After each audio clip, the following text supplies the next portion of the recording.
My brother got me kicked out of the house so he could use my room as a game room, and now, years later, after discovering that I bought my own house, my parents are demanding that I give it to him. When I was younger, I lived with my mom, my stepdad, and my younger half-brother. My brother was always their favorite because my mom hated seeing me as I reminded her of my dad, whom she had cheated on, and for some reason, she blamed me for it. I was often ignored and left out. For years, I tried to ignore this and get by. But the situation became unbearable when I was about 14 years old. My brother was spoiled and always got what he wanted.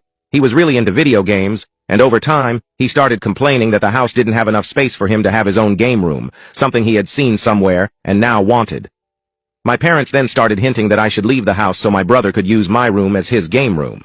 At first, I thought they were joking since they often told me to leave the house and that my presence there was useless, but then I realized they were serious. They began pressuring me to leave, saying that I was practically an adult, and it was time to move on. I told them that I wasn't even old enough to have a job yet, had nowhere to go, and was far from being an adult.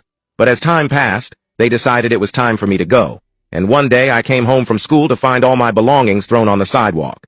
It was incredibly tough. I had to go from shelter to shelter until an angel appeared and adopted me.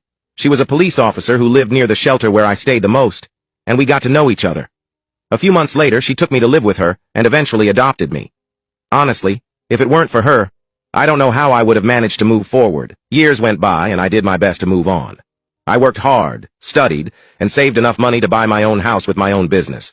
I couldn't have done it without my adoptive mother for sure, as she financed my education and helped me pay to start my business. Now that things were going well for me, I also bought a house for her so she could get out of renting. However, when my biological family found out that I had bought a house, and a house for my adoptive mother, apparently because the guy who sold me the house was a friend of my family, everything got worse again. If you want to watch the part 2, click on share and more.